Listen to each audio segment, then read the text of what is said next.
Hi everyone, it's so good to see you here again today. For those of you who don't know me, my name is Lindsay Birch and I'm here to share with you some Bible stories. So today we are going to get into the book of Matthew and we're going to chapter 14 and we're going to look at verses 22 to 33.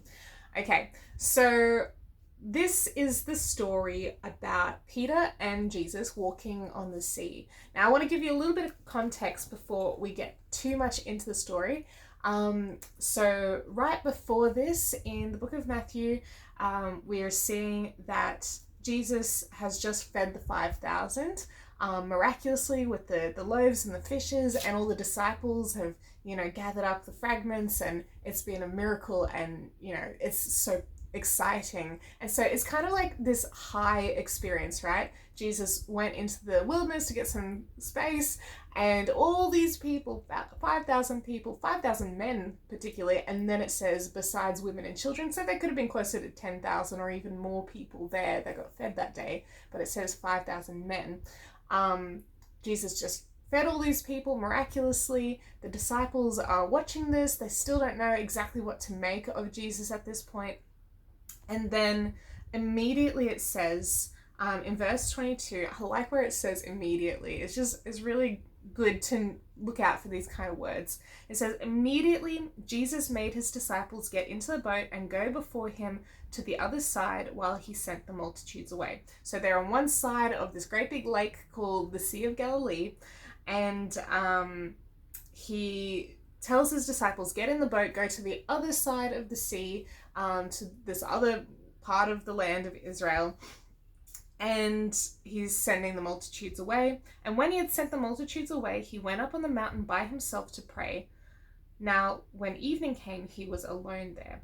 So there's been a lot going on this day. They've wandered around, they've fed these thousands of people, he's sending the people home. Time is, going past. Everyone's probably a bit tired at this point. It's, when you have such a high experience, like a miracle, or, even if you go to a big event or whatever, like this was definitely a big event, right? It can be really, really fun, especially for us extroverts. I'm an extrovert. Introverts will probably disagree with this statement, but for a lot of people, going and being around lots of people and seeing and experiencing things, that's a lot of fun.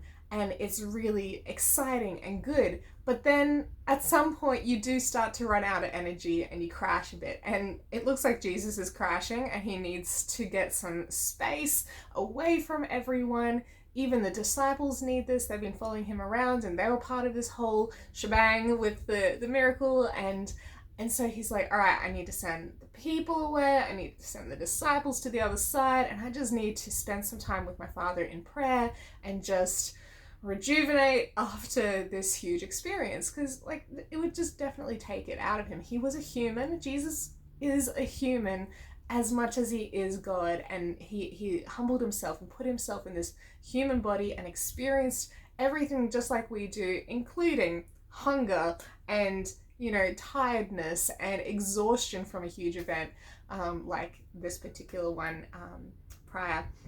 So he's pretty wrecked, and he sends everyone away, and he went up on the mountain by himself to pray, and then it was evening time and he was alone there.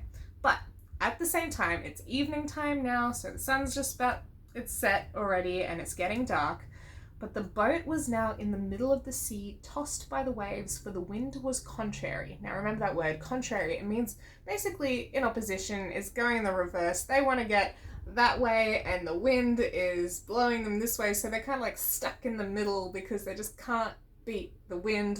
The wind just keeps wanting to push them back where they came from. They're like, Jesus told us to go over there, the wind is not being helpful right now. These guys were fishermen, they knew how to use a boat and get places, but the wind just was not being cooperative. And so can you imagine, these guys have just had this high event, and just like Jesus, they're probably pretty tired by now, right?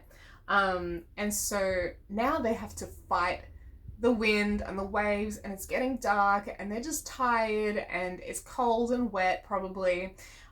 Wet definitely, cold maybe. And they're just fighting this wind, and they're just stuck in the middle of the sea, And when you have a high experience on a mountaintop type of experience, it's very easy to crash from that. A lot of people, if they go away to a church conference or a big camp or something like that, where it's very spiritually enriching, a lot of people I know who've gone to these things know it's just like a normal thing to experience in the following weeks or months, that you have like quite a low, because you've just had this spiritual high, and then it feels like Satan's attacking you. It feels like you can't get back into your devotional routine, anything like this.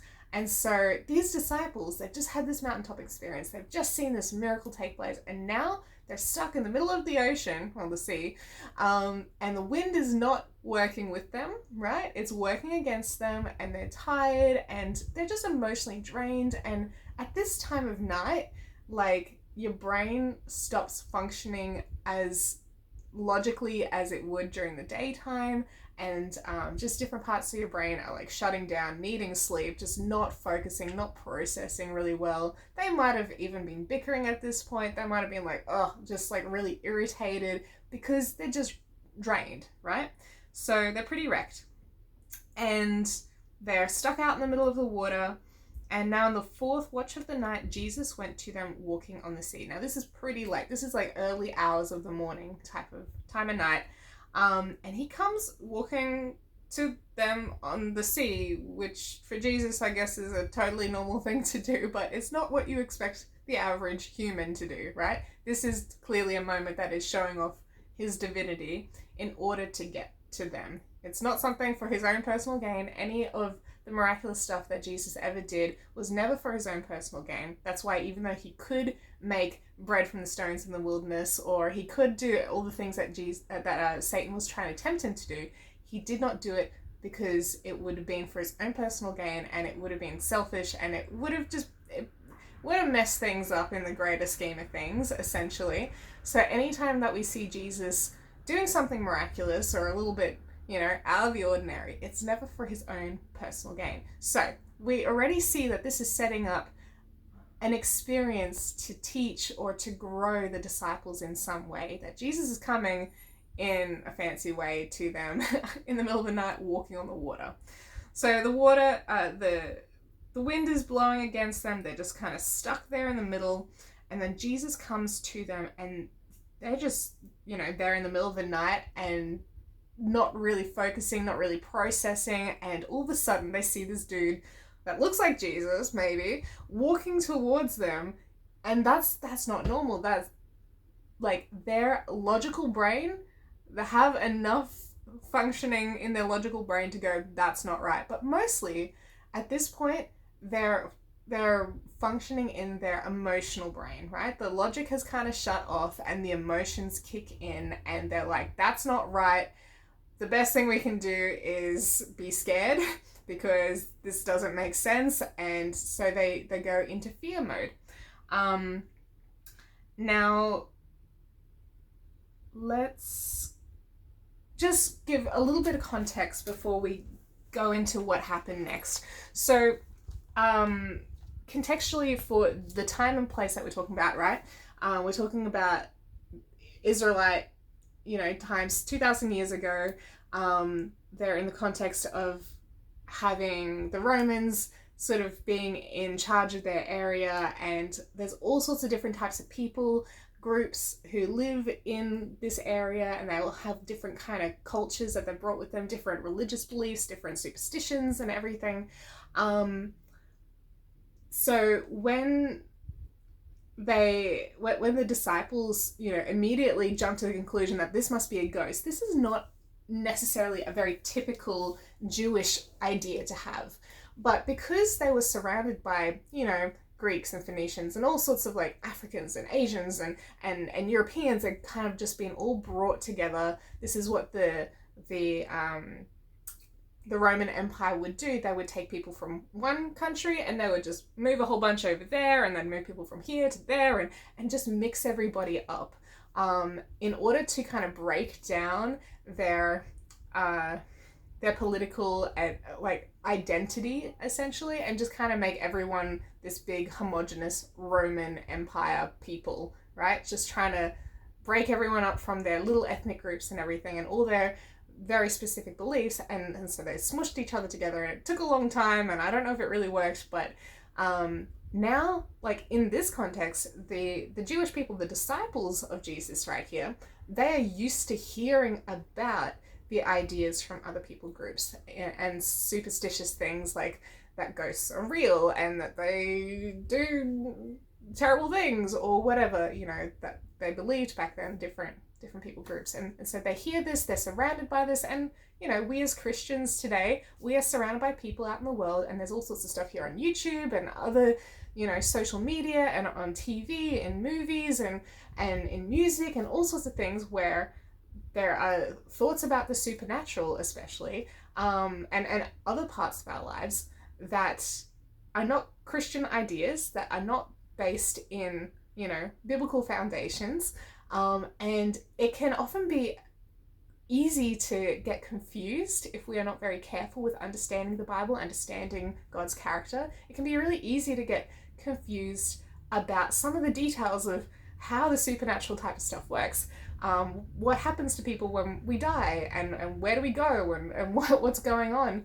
And so just like we experience here today, that immense confusion going on in the world, in the airwaves, in media especially, they were experiencing similar things in the Jewish times, being surrounded by all sorts of people groups with different sort of beliefs. And so that, coupled with the fact that there's this idea of the God places. So think of it like this. This is basically a cultural way of thinking that the Jewish people, or most people back in those days, believed in the ancient Near East, that towns, cities, and villages, those were places that had been carved out by humanity, and they belonged to humans. And normal everyday stuff happened in towns and cities and villages. That was very human territory. But then once you start moving out of these towns and cities and you go along into the roads and into the fields, you're starting to edge more towards the wilderness, right? And they were considered kind of like halfway places where you're beginning to have a mediated level of access with the spirit world, whatever that might look like according to various cultures and religious beliefs. And then once you leave the roads and the fields, and the safety that they provided of this halfway, sort of half cultivated, half eked out sort of part of the wilderness, then you head out into the raw wilderness where it's trees, or it's rivers, or it's desert, or it's the sea, right? These places were very much not human. They had not been tamed by humanity, and so therefore these were the God places, the places that belonged to the gods or the spirits or the supernatural.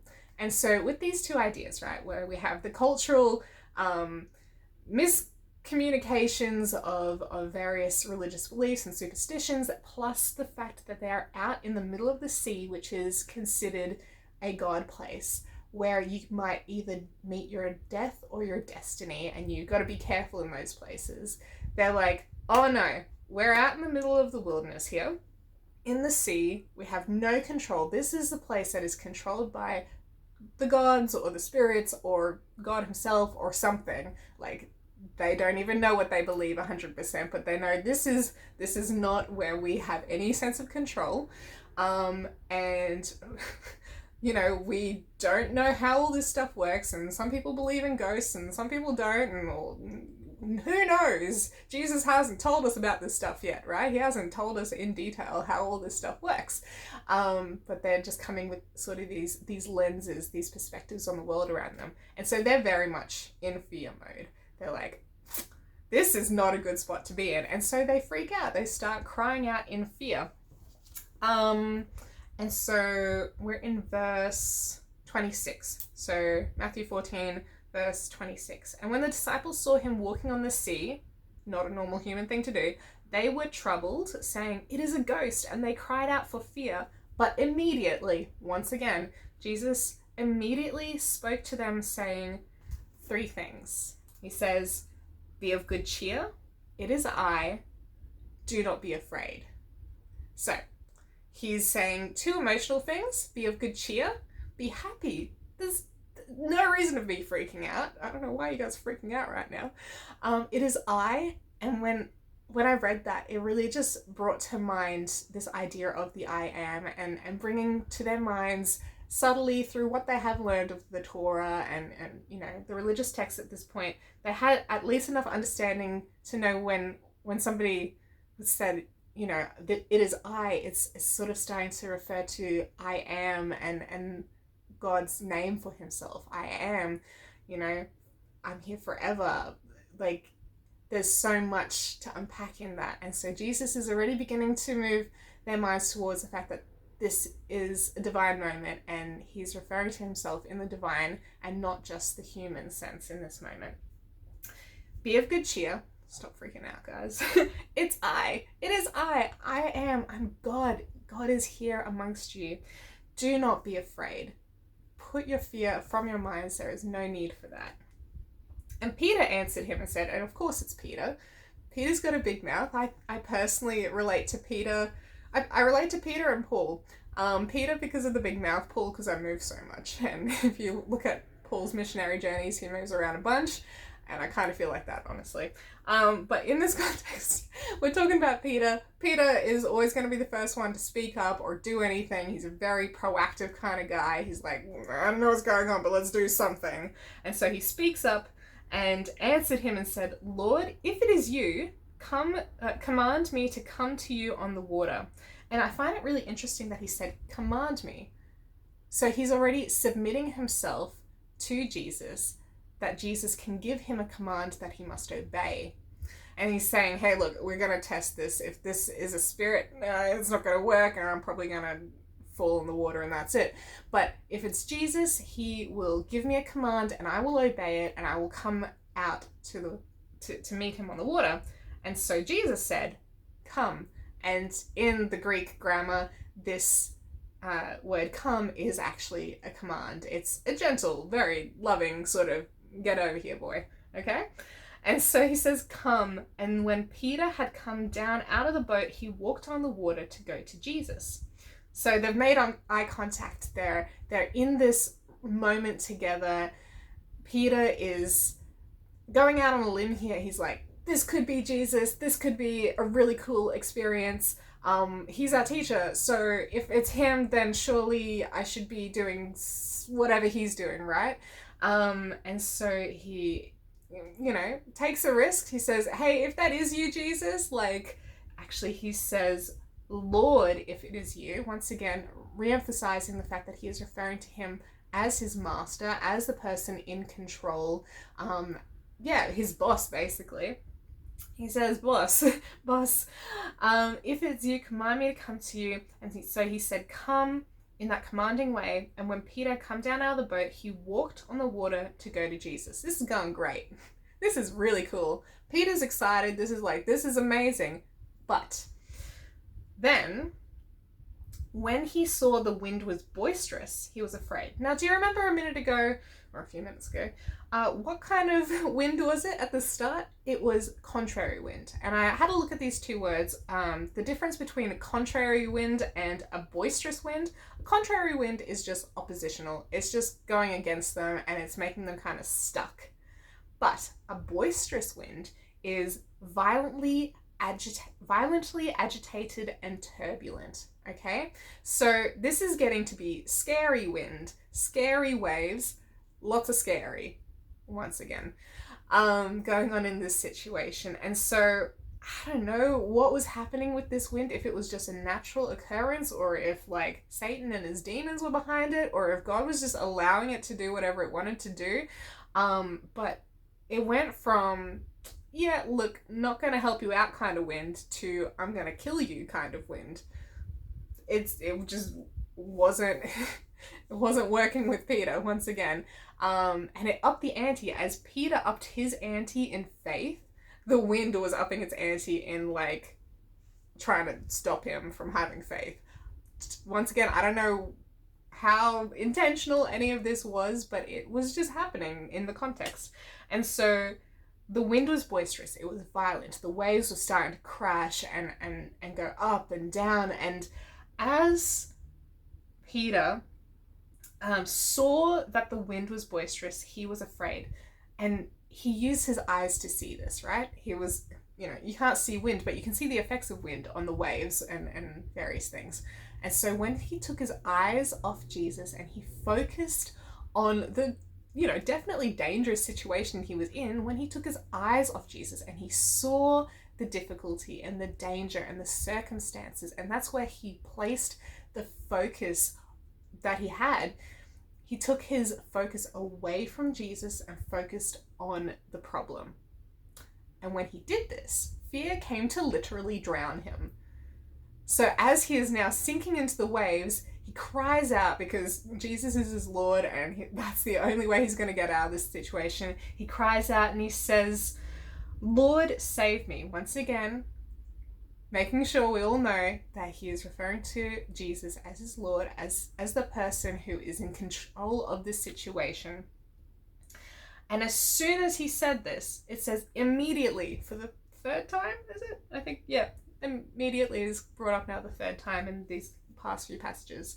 Jesus stretched out his hand and caught him and said to him, "O you of little faith, why did you doubt?" So immediately, Jesus was right there. He wasn't gone from the situation. He didn't wander off for a bit. He's like, "Oh no." Peter looked away. I guess he's a write-off. No, he was right there. Okay? And as soon as Peter called out and asked for help, Jesus grabbed him. He's like, "You're not going to drown on me." But he says, "Oh, you of little faith, why did you doubt?" Now, these two words, faith and doubt, and he adds little faith. What is faith? Faith is essentially trust in God, and like the type of trust where there are things that are so out of your control that you cannot help the situation and you need God's help, and you place the trust in God that he can help you in this situation that you cannot get out of yourself. That is what faith is. It is also the evidence of things not seen, right? But it's essentially like knowing relationally that God has got your back and he is right there with you and you are connected to him. But Jesus is saying to Peter, "Oh, you of little faith, you had a bit of trust in me, but it just didn't quite get you far enough. Why did you doubt? Why did you break trust with me? Why was that trust severed?" And we see that the situation is that trust was severed when Peter turned his eyes away from Jesus and focused on the problems, right? That is where the doubt came in. The fear came in, and the fear came to drown him. But even though he was stuck in fear and doubt and literal drowning, Jesus came to grab him immediately and to save him and to bring him out of that situation. As soon as Peter realized his situation, which would have happened pretty quick, and he cried out, as soon as he verbalized once again his recognition that Jesus was in control and could help him, and he was hoping that Jesus would help him, Jesus did immediately and did not delay, did not want any reason for anyone to doubt that he was right there with them and he had their best interests at heart, right? And like when everyone was crying out earlier, he immediately said, "It is I," right? "I'm here, don't be afraid." He immediately tried to break that fear and say, "Look, it's me, I'm here. Don't focus on the fear." He didn't allow any time to elapse. He didn't let them just sort of figure it out themselves. He immediately got in there and he was like, "No, you don't need to feel this way a second longer. Stop fearing, stop being in doubt." And when Peter was drowning, he cried out, Jesus didn't give him 2 or 3 seconds to sink a little bit further to make it a more dramatic experience from him. No, as soon as Peter cried out, Jesus was right there to grab him, to stop him from sinking any further and from having any further traumatic experience in this situation, right? But he did bring this this idea of faith and doubt very clearly to their minds when he brought it up and he said, "Oh, you of little faith, why did you doubt?" And so when Jesus and Peter now get into the boat, the wind ceased. It just completely stopped. There's no more wind. The wind was unhelpful at first, very dangerous all of a sudden when Peter needed to be growing in his faith, and all of a sudden when they're in the boat and there's no more need for a spiritual lesson to be learned, the wind just stops. It's like, I'm not even here anymore, guys. Like, the ocean is flat. The sea is flat. Sorry, it's not an ocean. And then those who were in the boat, so all the disciples who had been sent across, came and worshipped him, Jesus, saying, "Truly you are the Son of God." And so, even though earlier this day, or the day before probably at this point, it's probably getting close to dawn by now, they had experienced Jesus feeding the 5,000 and they were immediately sent away. And I guess they just didn't have really much time to process what had happened, and they didn't really make any particular assent to the idea that Jesus is the Son of God. Like, they still hadn't figured that out yet. But this sudden, very dramatic experience in front of them, where Peter voluntarily put his hand up to be the guinea pig, this really brought it home for them that Jesus is actually not just human. Like, Jesus is like crazy amazing, and he's actually God. And so they worshipped him. Yeah. Anyway, I think that's pretty much all the notes that I had on this story. I had a lot of fun sharing this story with you guys today. I've had a lot of fun just reading it for myself this week. Honestly, as I look at it, I see more and I'm like, God, this is so cool. Like, I really, really hope that you guys get into reading the Bible and enjoy the experience and enjoy learning as I've been enjoying it. Just that's my encouragement for you guys this week. Get out of the boat, grow in your faith. Whatever is in front of you, know that Jesus is right there with you and he will never leave you. And as soon as you call out to him for help, whether that is help when you're drowning in fear and anxiety or in being overwhelmed with work or whatever, or if you know that you are drowning in sin and you need a savior and you have not yet called out to Jesus, call out to him right now and he will be right here with you immediately and you will be saved as soon as you ask for it. That's all from me this week. I will see you guys again next Friday. Bye.